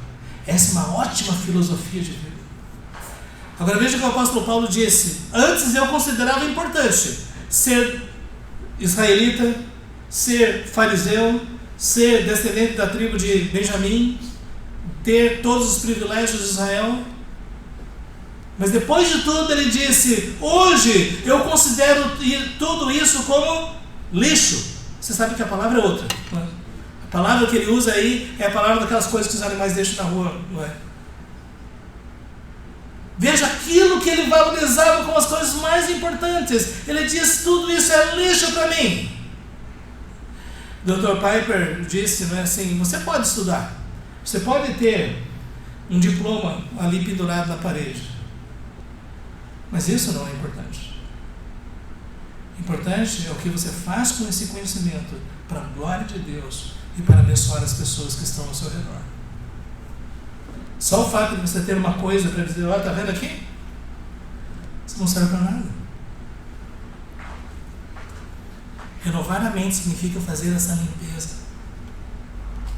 Às vezes, quando a gente vai fazer a limpeza, de repente a gente descobre que existem ali uns hóspedes que vão resistir, que você diz, não quero ir embora. Que estavam ali o tempo todo influenciando. Isso faz lembrar do meu pastor na minha adolescência, o pastor Keio Assa. Ele disse assim, Jorge, você sabia que existem muitos Jorginhos dentro de você? Deixe que o Jorginho que ama Cristo tenha o poder sobre todos os outros. Porque quando a gente faz esse exame, essa autoanálise, usando a linguagem bíblica, quando nós pedimos a Deus, sonda-me, ó Deus, e conhece o meu coração, vê se há em mim algum caminho mau, nós estamos pedindo ao Senhor que Ele vá para os recessos mais profundos do nosso coração e traga à tona aquilo que entristece o Espírito Santo. Eu tenho visto que muitas pessoas não têm conseguido ser mais frutíferas dentro da obra de Deus, porque ainda carregam consigo muitas coisas que precisam ser removidas. E uma das delas mais comum é a mágoa, o ressentimento, a falta de perdão. O fato é que quando nós renovamos a nossa mente, nós descobrimos que Deus foi tão longe ao ponto de entregar o seu Filho para morrer na cruz em nosso lugar, para nos perdoar. Se Deus perdoou a multidão dos nossos pecados, quem somos nós para não perdoar as pessoas que nos machucaram, que nos ofenderam? Que você seja transformado. A palavra no grego aqui é metamorfose. Eu não creio nesse negócio de nova era, né, da borboleta, a lagarta que se transforma em borboleta, nada disso. Mas o fato é, quanto mais o lixo é removido e a verdade de Deus é colocada dentro do seu coração, mais você é transformado à imagem e semelhança de Cristo. Existe muito trabalho para ser feito, gente. E como é que você vai fazer isso? E aqui, meus irmãos, gostaria de focalizar aquilo que o apóstolo Paulo falou para Timóteo. Toda escritura é inspirada por Deus e toda ela é útil. A única forma de você renovar a sua mente é através da meditação, do estudo da palavra de Deus, debaixo da orientação e do poder do Espírito Santo. Não existe outro caminho. Talvez você queira ir para uma reunião especial, você queira, fazer alguma coisa muito mística, mas a verdadeira transformação, que muitas vezes é progressiva e paulatina, é através da palavra de Deus aplicada pelo poder do Espírito Santo. E isso vai exigir de você tempo, dedicação. Não existe atalho. Charles Spurgeon, ele gostava de falar sobre a biblioglobina. Ele diz, o que corre nas suas veias? Que seja biblioglobina. Porque quanto mais você medita a palavra de Deus, quanto mais você estuda a palavra de Deus, quanto mais você ouve a palavra de Deus, está correndo nas artérias da sua vida espiritual biblioglobina. Eu gostaria, meus irmãos, já caminhar para a conclusão, mencionando o irmão que eu tive a oportunidade de conhecer quando fiz o treinamento do Instituto Haggai. Foi um privilégio muito grande de poder ser enviado lá para o Havaí, gente. Novamente, não tinha condições nenhuma. Mas de repente eu me vi lá, né, para fazer esse treinamento. E eu até aprendi um pouquinho daquele... Não, isso é outra coisa. Mas uma coisa que me marcou foi o irmão Rajikumar Ramachandran, um indiano, engenheiro, evangelista. E quando eu digo Rajikumar Ramachandran, eu preciso deixar bem claro que não tem nada de línguas, não. Isso daí é só o nome dele mesmo. Né? Ele era conhecido como The Bible Man. Meus irmãos, toda vez que eu digo isso, eu digo assim, mas por que você vai dizer isso? Ele tem o costume de ler a Bíblia toda a cada 2 meses. 20 capítulos por dia, na média. E isso faz décadas que ele está fazendo isso. Depois, mas isso é uma coisa superficial. Não é, porque depois ele passa mais 2 meses meditando nos textos que chamam mais atenção. Depois ele volta para Gênesis e vai até Apocalipse em 2 meses, e isso ele tem feito através da sua vida. Por que ele é conhecido como The Bible Man? Quando ele abre a sua boca, é Bíblia do começo ao fim. E ele diz: eu não decorei, meus irmãos. Até ele diz: não se preocupem em anotar. E ele decorou a Bíblia na Nova Versão Internacional. Eu não acho a melhor de todos, mas agora não é só isso. Ele é uma pessoa tremendamente usada por Deus para evangelizar pessoas difíceis. Budistas convertidos, ateus convertidos, hindus convertidos, muçulmanos, pessoas poderosamente transformadas por Deus através do seu ministério evangelístico. Rajkumar Ramachandra. Eu tive a oportunidade de conhecer poucas pessoas que tinham o dom de evangelismo. Rajkumar tinha o dom de evangelista. Você pode imaginar que depois de tudo, o que me impressionou não foi tanto aquilo que ele disse, porque muito daquilo que ele disse é um senso comum, mas foi a pessoa dele. E até hoje ele me constrange. Ele me faz pensar: Senhor, como eu tenho estudado pouco a Tua Palavra, como eu tenho lido pouco a Tua Palavra. Sabe, você pode ler outros livros, mas nada vai substituir a meditação na Palavra de Deus. Você pode ter não sei quantos aplicativos no seu telefone, nada vai substituir o seu estudo da Palavra de Deus. E eu tenho dito assim: não carregue uma Bíblia de estudo, uma Bíblia sem nada, só o texto, e leia, e medite, e leia de novo. Porque depois de tudo, é dessa forma que você vai ser como árvore plantada junto à corrente de águas, que no devido tempo dá o seu fruto. As folhas não murcham, e tudo que você fizer será bem sucedido. Meus irmãos, nos tempos em que nós estamos vivendo, nós precisamos de mais pessoas com biblioglobina nas suas artérias espirituais. Nós precisamos de mais pessoas que saibam administrar o seu tempo de tal forma que as verdades de Deus possam encher a nossa mente e o nosso coração. Depois de tudo, eu tenho descoberto que pessoas não se convertem por sua habilidade retórica, por seu conhecimento científico e filosófico. Quando eu comecei o seminário, eu acreditava nisso. Hoje eu percebo que pessoas se convertem debaixo do impacto da Palavra de Deus, porque a sua palavra não voltará vazia, vai cumprir a sua missão. Mas isso só é possível se você for uma tradução da Bíblia. Não sei se você entende. Tradução da Bíblia significa que as verdades de Deus, elas foram incorporadas na sua vida de uma forma tão profunda que as pessoas possam dizer: eu estou entendendo a mensagem, você está traduzindo para mim o que é crer na Palavra de Deus. Meus irmãos, os tempos são difíceis. Eu tenho para mim, pastor, que vão ficar mais difíceis aí pela frente. Posso estar equivocado, mas eu tenho a sensação de que a gente tem que se preparar para aguentar o tranco. E vem muita coisa aí pela frente.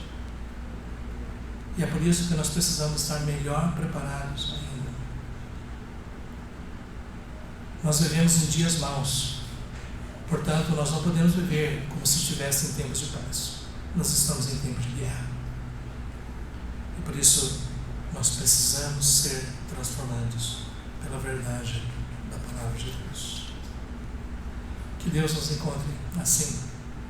E que depois, quando tudo terminar, a gente possa se encontrar com o Senhor. E Ele possa dizer: você combateu o bom combate. Venha, entre no reino que eu preparei para você desde a fundação do mundo. É isso que conta depois de tudo. Vamos curvar as nossas cabeças, meus irmãos, hoje.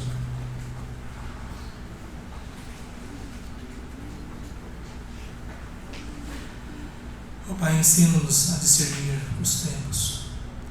Nós reconhecemos que Tu és soberano sobre a terra, sobre o céu. Tu és Senhor absoluto. Que as nações são como uma gota que cai de um balde e que cada estrela é contada pelo Senhor. Ao mesmo tempo, ó Pai, nós reconhecemos que nós estamos vivendo entre dois tempos, neste século. O Senhor Jesus já veio e nós aguardamos o seu retorno. E nesse século, ó Pai, ajuda-nos a viver as nossas vidas como sacrifício vivo sobre o Teu altar. Ajuda-nos, ó Deus, a saber dizer não para aquilo que o Senhor diz não. E renova as nossas mentes. Que possamos ser cada vez mais transformados de glória em glória, à semelhança do Senhor Jesus. Como nós precisamos disso, Senhor. Quem é idôneo para essas coisas? Todos nós, ó Deus, somos tão frágeis e tão pecadores. Mas que por Tua graça, Senhor, essa transformação possa acontecer cada vez mais. E que assim, ó Deus, sejamos instrumentos em Tuas mãos, para que vidas ao nosso redor sejam alcançadas, abençoadas, transformadas pela verdade do Evangelho. Nós queremos te pedir especialmente, ó Deus, que a Tua palavra ela possa percorrer os recessos mais íntimos da nossa alma e do nosso coração. Ó Deus, nós pedimos essas bênçãos, nós te agradecemos, em nome de Jesus. Amém. Meus irmãos, como eu falei a vocês ontem, eu queria abrir agora aqui com o pastor um momento de perguntas e respostas, em cima do que ele ministrou, tá certo? Em cima de algumas dúvidas que vocês tenham, alguma coisa a perguntar, a querer saber sobre esse tema, sobre o que ele ministrou para nós até aqui. E eu gostaria de abrir a vocês para perguntas e respostas. Quem tiver aí, levante a mão. Vamos com calma, um por um, sem correria, sem pressa, né? A gente ainda tem alguns minutos ali e esse é o momento. Temos a primeira pergunta? Não tem, eu vou começar para incentivar, certo? Pastor, nesses últimos 15, 20 anos, houve um boom, né? Assim, uma explosão de evangélicos no Brasil. No seu livro, inclusive no livro Discernindo os Tempos, o Dr. Martódio vai falar sobre a conversão espiritual e a conversão psicológica. O senhor acredita que hoje muito desse boom evangélico no Brasil é mais fruto de uma conversão psicológica do que espiritual? E o que seria essa conversão psicológica? Pastor, infelizmente já faz quase 40 anos que a mensagem mudou. A mensagem é: venha para Jesus e Ele vai te dar a vitória, vai te dar a bênção, vai te dar o sucesso, a prosperidade. O apelo para o Evangelho não é mais arrependa-se e creia em Jesus para a salvação. E é por isso que eu tenho receio de que hoje em dia muitas pessoas que frequentam igrejas evangélicas responderam sim para essa outra mensagem. E se isso é um fato, então nós podemos dizer que o índice de nominalismo nas igrejas evangélicas é elevadíssimo. Há tempos atrás, George Barna, nos Estados Unidos, ele tem uma empresa de pesquisa entre os cristãos. Ele chegou à conclusão de que nas igrejas históricas que pregam o Evangelho, pelo menos 50% não sabia expressar o que era uma experiência de conversão ou quais eram as verdades fundamentais do Evangelho. Nós estamos falando de igrejas históricas, batista, presbiteriano, congregacional. O que nós vamos dizer daquelas igrejas que não são históricas? Que pregam basicamente bênção e prosperidade. E o que eu tenho visto, especialmente no trabalho evangelístico, é que a gente encontra muitas pessoas que já foram ou frequentam igreja, foram crentes ou frequentam igreja. E a gente faz duas perguntas. Essa é a parte do treinamento do evangelho explosivo do Dr. James Kennedy, um presbiteriano lá dos Estados Unidos, para dar na glória. A gente pergunta: me diga uma coisa, nesse momento da sua vida, você pode dizer que tem certeza da sua salvação?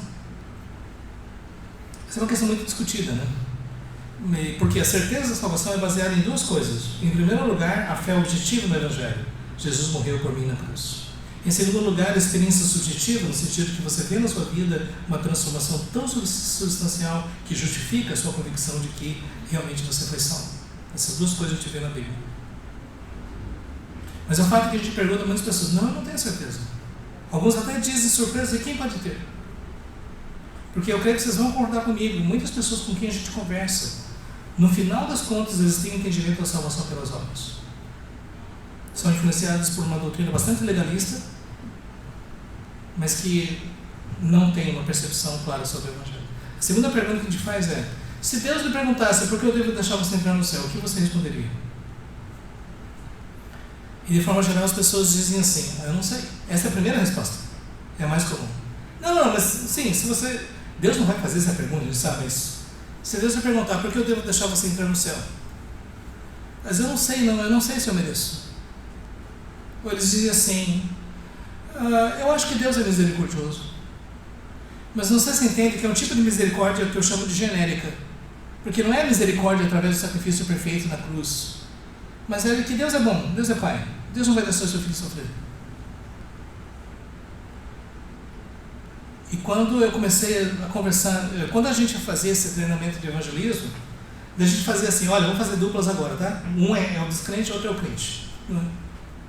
Sabe o que a gente descobria?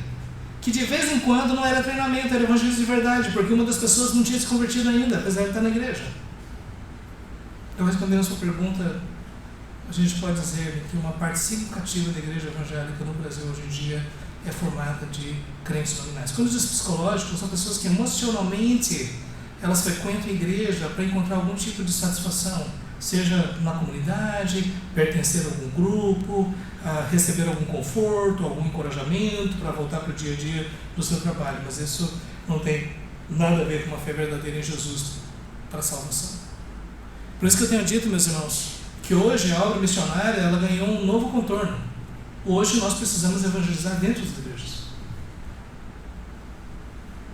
E nós não podemos tomar por certo que pessoas que estão conosco durante anos realmente foram salvas. E nós precisamos conversar. Uma coisa que eu percebi é que você pode pregar o Evangelho anos, e muitas vezes a mensagem está passando por aqui. E daí a necessidade do relacionamento e a conversa de forma significativa com cada pessoa sobre as verdades do Evangelho. Tem alguma pergunta, meus irmãos?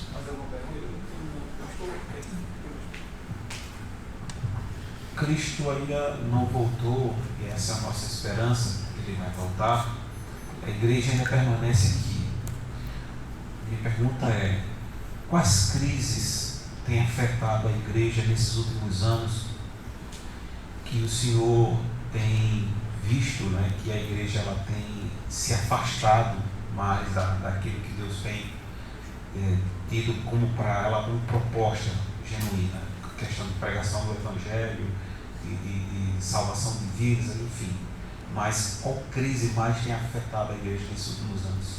Interessante, o que a gente chama de crise é um momento crítico, né? Quando as coisas degringolam, que as pessoas saem do rumo, não é? E que se tornam tão graves que precisa de uma mudança radical. Não é? E, gente, eu posso dizer que é um conjunto de crises. Não é? Nós temos a crise da liderança, diminuiu muito o número de pessoas que ouvem o chamado de Deus para assumir o compromisso de pregar o Evangelho.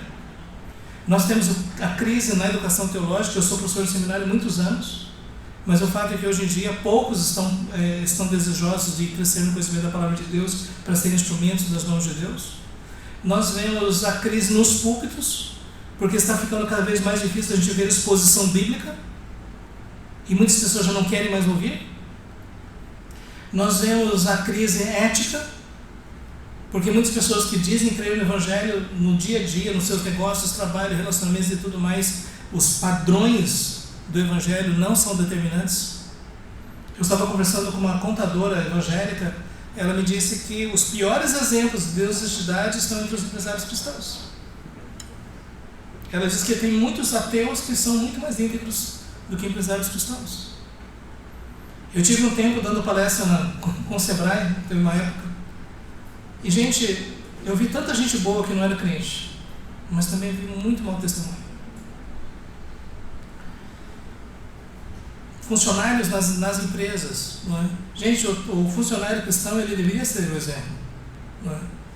Mas infelizmente isso nem sempre é o caso. Isso faz lembrar de uma senhora que trabalhava no restaurante e passava o dia louvando ao Senhor, cantando hinos. Só que daí o pessoal do restaurante começou a notar que estava faltando algumas coisas. E ninguém queria acreditar que era irmãzinha. Só que daí, depois de tudo, foi examinar a bolsa dela, as peças de mussarela desse tamanho. Fazia tempo que ela estava levando para casa.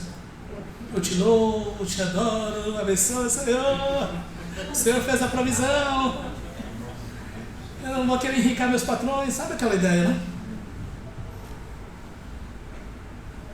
Você percebe que hoje em dia, se você tenta evangelizar alguém, essa pessoa vai ter 10 histórias de problemas com evangélicos. Como é que você fala que o evangelho transforma? Você vai fazer evangelismo nas cidades do interior, gente, deixa eu dizer, na época que eu estava viajando pelo Sebrae também como pregador, eu não consegui me lembrar de uma cidade onde não tinha pelo menos um escândalo de líderes evangélicos, naquela cidade de 4 ou 5 mil habitantes. Me diga uma coisa, se o pastor evangélico daquela cidade adultera com uma adolescente e vai embora, isso causa algum dano para a cidade? Como é que você vai dizer para aquelas pessoas que o evangelho transforma? E hoje em dia muitas dessas igrejas da prosperidade e tudo mais são as primeiras que são plantadas ali. Então, falando sobre crise, famílias, separação, quase que o mesmo índice dos incrédulos. Crise emocional? Quantos crentes você conhece que hoje em dia estão sobrevivendo à base de remédio? Então, depois da pandemia, gente, houve uma coisa impressionante. Uma pesquisa mostra que mais ou menos 30% dos evangélicos deixaram de frequentar a igreja depois da pandemia. Eu ouvi uma pessoa dizendo assim, depois que eu deixei eu estou melhor. A gente fica perguntando como é que era a fé dessa pessoa, né? Agora eu sei que existe muito, não sei se vocês já ouviram falar sobre uma expressão chamada iatrogenia. Iatrogenia significa o tratamento gera doença. E sabe o que eu tenho observado? Existem igrejas tão doentes que quando a pessoa entra lá ela fica mais doente. Crises, divisões, brigas, intrigas. Você se entende?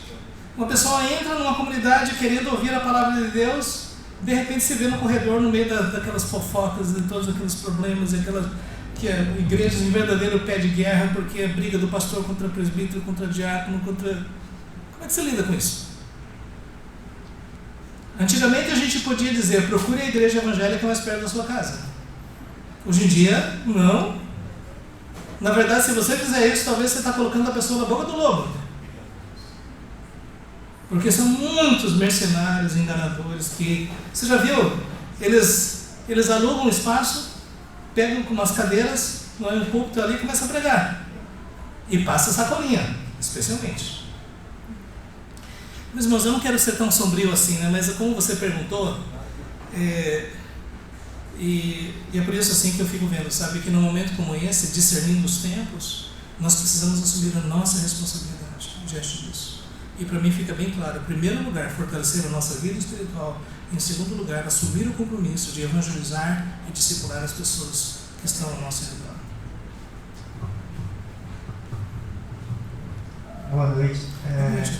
O senhor comentou hoje sobre a questão de escuta, né, de alguns pastores, pessoas entendidas já do Evangelho, que puxam muito, a igreja está trazendo muito a questão da ideologia, né, a questão do socialismo. Eu conheço muitos irmãos em Cristo que são envolvidos na igreja, são pessoas que têm uma boa base teológica e eles têm esse viés assim, que muito de envolver o Evangelho com questão de minorias, né, disso, aquilo outro. E se o senhor teria como nos mostrasse uma forma de, primeiro, contra-argumentar, né, em base na palavra também, e talvez tenha até um pouco a ver com a questão que o senhor até acabou de comentar, sobre que muitas vezes o conservadorismo nosso, né, nosso fundamento na palavra, às vezes não é traduzido na prática, né? Além disso, né, de trazer isso na prática, mas como que a gente pode contra-argumentar com questões como essa? A gente precisaria de uma semana para lidar com essa questão. Até eu gostaria de dizer, meu irmão, que eu tenho conversado com algumas pessoas, eu tenho entendido que essa é uma área que a gente vai ter que trabalhar no discipulado mesmo. Por quê? Pelas duas razões que você falou. Por um lado, gente, eu quero dizer que o conservadorismo não é necessariamente cristão. E que às vezes existem conceitos e ideias que não deveriam ser defendidos por aqueles que realmente creem na Bíblia como a palavra de Deus. Especialmente porque existe uma área de conservadorismo que realmente tem características de preconceito mesmo. E é uma pena. Ódio, rejeição. Gente, a Bíblia diz que nós temos que amar os nossos inimigos, não é? Orar por eles. Mas parece que hoje tem uma parte do cristão que mata, não é? Isso não é cristianismo. Por outro lado, nós também temos essa questão ideológica, que para mim é muito mais séria, e que, como as nossas crianças estiveram sendo ensinadas isso daí desde o jardim da infância, nós temos um desafio maior. E eu confesso que eu tenho pesquisado mais, tenho lido, tenho conversado, tenho procurado ouvir. Às vezes eu tento conversar com pessoas de viés mais socialista e é muito difícil. É muito difícil a gente conseguir conversar no sentido, me exponha as suas ideias, me exponha quais são os seus pressupostos, por que isso é importante, por que não é. É muito difícil. Porque de forma geral o pessoal já entra com, sabe, aquelas declarações bombásticas e não, vamos, eu gostaria de entender melhor e tudo mais. Então é difícil. Eu tenho para mim que eu não tenho muita esperança de pessoas, porque ideologia não é uma questão de convencimento a partir de argumentos. Você entende? É você abraçar uma forma de ver o mundo e dizer que todo mundo que não concorda com você é o inimigo. A partir daí você não tem mais condições de criar uma ponte de conversa, porque tudo que você disser vai ser visto. Não sei se você entende que na ideologia, debate é conversar com aqueles que concordam, porque quem discorda é o inimigo. E no meio evangélico a questão é mais séria, por quê? E aí eu digo, que as heresias são os pontos atrasados da igreja. Nós ficamos tanto tempo com o evangelho superficial que nós não trabalhamos os conceitos fundamentais da cosmovisão da pessoa, sobre o que é o mundo, o que é o homem, o que é a justiça, o que é a verdade, o que é a criação, o que é a família. E muitas pessoas então entenderam, de que a sociedade ela deve ser compreendida nessa questão de luta de opostos, de classes, pobre contra rico, homem contra mulher, hétero contra homo e assim por diante.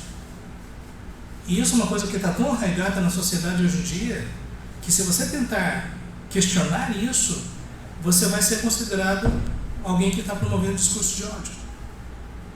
Então por isso que é um desafio maior. E o que eu tenho observado é que cristãos, nós estamos falando talvez mais de 6 milhões de cristãos no mundo, na igreja evangélica hoje, que vão por aí. Na educação teológica, alguns doutores que eu conheço estão fazendo a cabeça dos futuros teólogos aqui no Brasil nessa direção. Eu tenho lido literatura, eu tenho conversado com as pessoas, tenho debatido. E não é uma coisa fácil, gente. Teologia verde, vamos cuidar da criação, isso ok? Só que existe algo aí sobre o ambientalismo, o efeito estufa, um monte de outras coisas que aí confunde tudo. Eu sou a favor de cuidar das tartarugas, mas também sou a favor de cuidar das crianças, das famílias, das pessoas, da sociedade. Então, por isso que eu só ventilei essas coisas. Na verdade, aí está um desafio muito grande. Então, o que eu posso dizer, primeiro, nós precisamos nos preparar melhor para tentar entender. E ao mesmo tempo ter a sensibilidade para não nos vermos presos também pela ideologia. Você se entende? Porque quando o peixe está dentro da água, diz, o que é água onde? Depois que você mergulhou na ideologia, o que é ideologia? Você já percebeu que quando a gente conversa com as pessoas, diz, que é isso? Isso é teoria da conspiração? Você acredita nessas coisas? É tudo evidente, mas se você está lá, você não consegue mais ver. Nós precisamos de uma nova geração de jovens intelectuais cristãos que sejam prontos a se debruçar sobre a Bíblia e sobre sociologia, filosofia, sociedade, ciência, e que tenham condições de mostrar que existem outras cosmovisões e que um cristão ele pode ser um cristão intelectual influente na sociedade sem se tornar presa das ideologias. Parece um idealismo muito elevado, mas é isso que nós precisamos hoje. Por isso que eu queria dizer para os irmãos, eu tenho orado mesmo para Deus levantar uma nova geração de jovens intelectuais cristãos, como aconteceu em outras épocas da história. profundos conhecedores da Bíblia e da teologia, profundos conhecedores da sociedade. Eu estava até conversando com o pastor. Eu não creio numa nação cristã, mas eu creio que, como sal da terra e luz do mundo, nós podemos exercer uma influência significativa nos mais diversos segmentos da sociedade. Mais do que nunca, nós precisamos de pessoas na área da educação. Porque hoje em dia, quando você coloca a sua criança numa escola, quase 100% de certeza que ela vai ser doutrinada na ideologia. Até eu tenho compartilhado aqui, meus irmãos, né? Ainda não vi isso concretizado, pastor. Como disse Martin Luther King, né? I have a dream.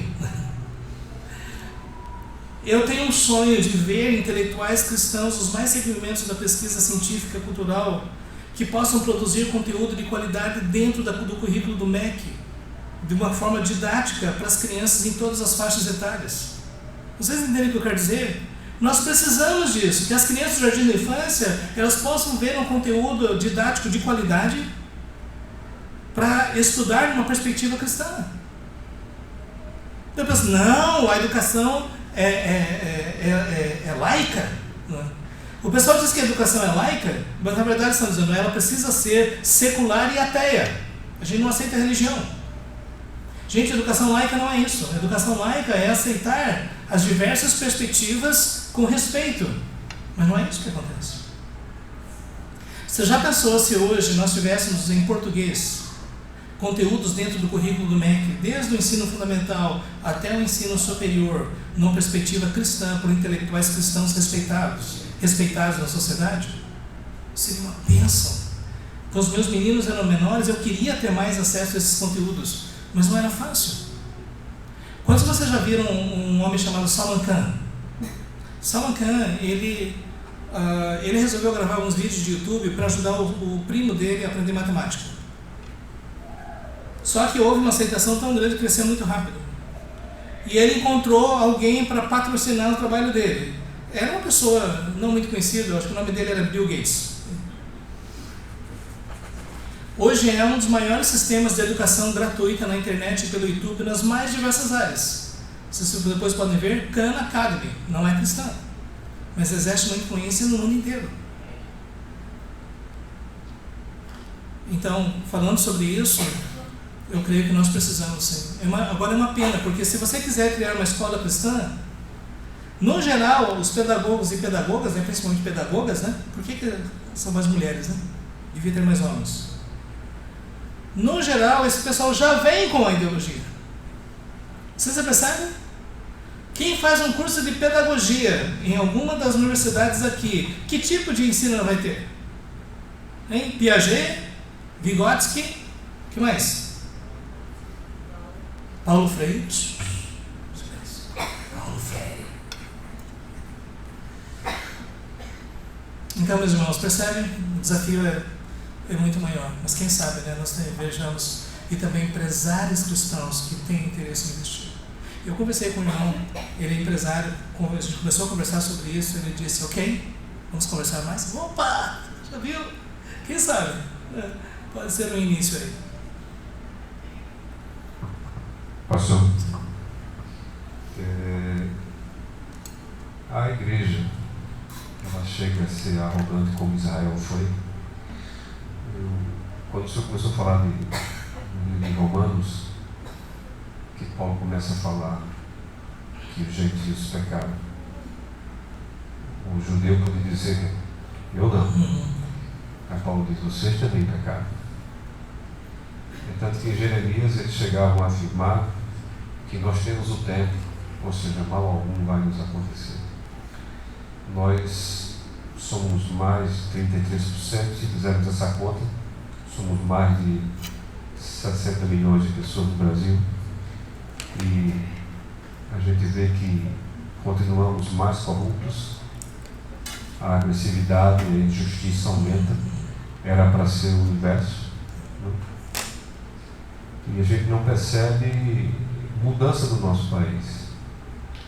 A igreja se envolveu de uma forma tal que ela não reconhece o seu pecado e de alguma forma ela perde até a finalidade da sua existência para transformar esse mundo sendo sal e luz. nós estamos em crise. Eu lhe pergunto, o que se deve isso? Mudamos os nossos discursos? As pessoas não são transformadas porque pastores, eu, outros, perderam o conteúdo, o discurso da palavra. A igreja se envolveu tanto que os valores da palavra não tornam mais efeito, e Paulo diz naquilo que o Senhor falou, que as pessoas não conseguem discernir o tempo e não transformam sua mente, e também com a mente não transformada também não transforma a sociedade. Essa crise está relacionada diretamente à pobreza do nosso púlpito. O que isso se refere a isso? Meu irmão, infelizmente a responsabilidade recai sobre os pastores e pregadores, principalmente. Assim, a gente pode esperar que crentes possam estar expostos a ensinos deficientes e ainda assim eles possam por si mesmos buscar. Mas a responsabilidade de quem está na frente do povo ensinando. Como eu estou dentro da educação teológica através dos anos, o que eu tenho observado é que muitos secularizaram o chamado. Entende? Muitos viram o ministério pastoral como uma forma de ganhar dinheiro e não propriamente uma vocação de ficar no povo de Deus. Então, se você pensar assim numa causa, não é? Você vai chegar ao pregador que está ali na frente das pessoas, inevitavelmente. Mas a questão é, como é que aquele pregador chegou ali? Não é? E o que acontece é que hoje em dia muitas igrejas são formadas não mais pela pregação do Evangelho, mas por outro tipo de mensagem. Existem hoje denominações inteiras que funcionam na base de franquia. Não é? Então você precisa encontrar um gestor da franquia para assumir a lei. E quais são os dois critérios de sucesso? Em primeiro lugar, a arrecadação, em segundo lugar, o número de pessoas. Virou um business, já não é mais igreja. E eu diria, né, que especialmente aqueles que ainda mantêm alguma lealdade à verdade do Evangelho, acabaram se acomodando. Gente, deixa eu dizer uma coisa. A essa altura do campeonato, eu queria estar numa casa de uma montanha com uma varanda olhando os passarinhos. Desde a essa altura do campeonato. Mas eu sei que isso não é uma escolha. E eu, como pastor, posso dizer, né, que chega um certo momento que a gente quer tranquilidade, não mexe mais em nada. De vez eu me lembro que, porque eu tenho trabalhado alguns anos com essa questão, né, de aperfeiçoamento de líderes, de vez em quando eu falo assim, gente, nós precisamos investir nas pessoas. Elas precisam ser equipadas. O meu versículo é, equipando os santos para o desempenho do seu serviço. Cada um tem uma missão, tem um chamado para colaborar com a igreja. A maior resistência eu tenho encontrado entre os pastores. Alguns deles dizem, Jorge, isso é perigoso. Você sabe como isso é sério. Por quê? Porque essa pessoa está dizendo, não mexa nos membros, porque se você der mais conhecimento, mais capacitação, mais habilidade, vão ser problema. Capaz até de tomar o seu lugar. E muitas pessoas optam, então, por deixar as pessoas no nível muito baixo de conhecimento e habilidades para continuar no poder. E isso é uma coisa deprimente. Porque Deus disse, equipando os santos para o desempenho do seu serviço. O sucesso ministerial não é quantas pessoas você consegue manter ouvindo você, mas quantas pessoas você consegue equipar para replicar a verdade do Evangelho na vida de outras pessoas. Então, você percebe que a gente lida com isso, a gente tem que lutar para não ficar triste demais, né? Por constatar a realidade. Mas esses dias eu até fui convidado para ministrar sobre reforma e avivamento. Reformas acontecem quando algumas pessoas estão conscientes. Em outras palavras, se nós estamos conscientes de que isso é um problema, como nós vamos ser resposta a esse problema, ainda que numa certa medida? Esses dias eu estava conversando com uma irmã dizendo, não tem muito o que fazer. Eu disse assim, irmã, é possível você trazer para perto de você umas 2 outras irmãs para estudarem juntos a Bíblia? Assim é. Você percebe? Eu ainda tenho a esperança de ver uma reforma no Brasil. Mas o que seria uma reforma? Não seria voltar a muitas coisas do século XVI e XVII. Mas eu me lembro que quando eu fui fazer pesquisa sobre o que significa ser reformado, eu li tanta coisa E havia tanta divergência. Reformado é ser calvinista, reformado é ser quem declara os símbolos de fé do catecismo, Westminster, sei lá o quê. Depois de tudo, um reformado, bem reformado, disse: eu descobri que ser reformado é alguém que faz da Bíblia a sua única regra de fé e prática. É isso aí. Em outras palavras, como disse Lloyd Jones, vamos voltar para a Bíblia. Volta para a Bíblia na sua vida, volta para a sua Bíblia no púlpito, volta para a Bíblia no seminário teológico. Eu tenho dito, gente, nós estamos estudando muito sobre a Bíblia, mas não estamos estudando a Bíblia. Eu estou ministrando agora cursos online, agora nós estamos com uma turma estudando Atos dos Apóstolos. Eu disse, gente, é o seguinte, sabe o que nós vamos fazer? A gente vai abrir Atos dos Apóstolos e vamos estudar o texto. Vocês entendem? Olha, gente, eu consulto os comentaristas e tudo mais, vamos estudar o texto. Porque a gente sabe que no seminário teológico, se brincar, a gente lê muito mais sobre os teólogos do que sobre a Bíblia. Eu tive alguns professores que eles tinham um conhecimento tão grande. Mas sabe para mim, qual é a característica de um professor que realmente inspira você? É quando você descobre que a pessoa realmente ama a Bíblia e crê na palavra de Deus. Porque conhecimento por conhecimento você vai encontrar em muitos lugares. Então, meus irmãos, até onde nós estamos prontos a orar por uma nova reforma? Eu confesso que o desafio é maior, porque diante de todas essas mega igrejas, com todos esses movimentos e todas essas coisas, quantos vão acreditar que realmente precisa ser diferente?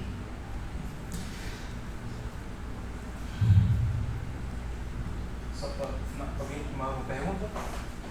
Então, para finalizar, pastor, como o senhor falou que a igreja está sendo secularizada, se conformando ao padrão do mundo, e aqui no Brasil nós temos o mundo neopentecostal que ainda é forte, a teologia da prosperidade que também é forte, e também temos agora a teologia do coach, que também está uma onda muito grande. Olhando para o cenário que está se desenhando, o futuro do Brasil, né? O que o senhor enxerga para o futuro da igreja? E se é possível que nós iremos experimentar um avivamento genuíno em meio à crise? Veja, avivamento é uma obra soberana do Espírito Santo. Isso é, às vezes, nos momentos mais sombrios, o Espírito Santo ele agiu na igreja, trazendo restauração.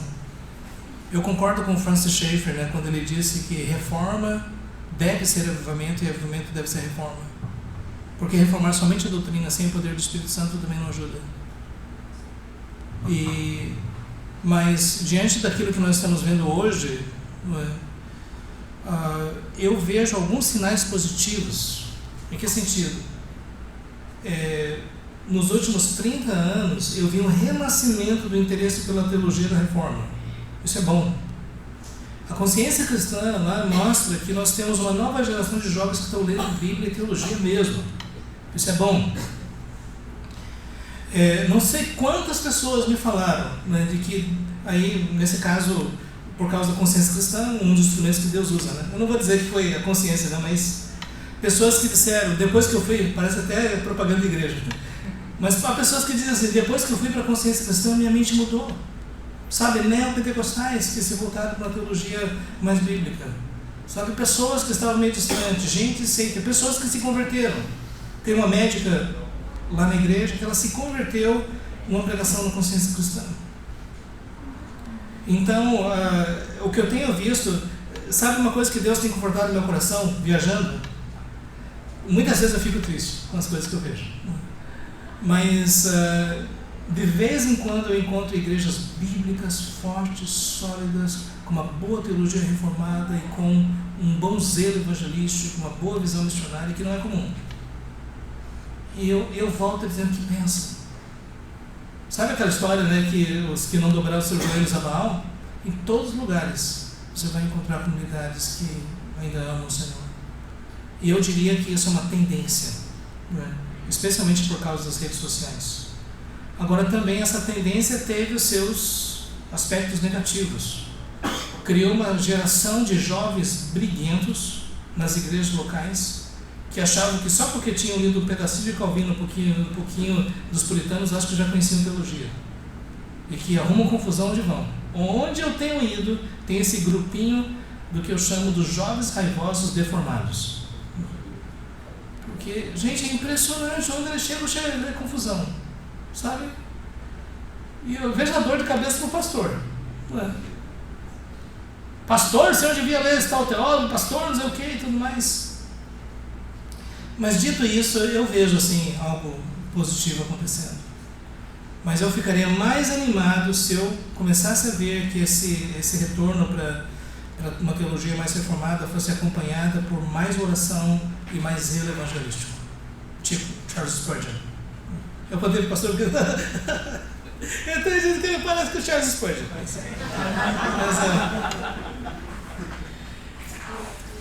Então é isso, meus irmãos. Por isso eu quero dizer para vocês, né? Isso nós estamos conversando aqui. Sabe, pastor, às vezes as pessoas, puxa vida, a gente podia ter mais pessoas aqui.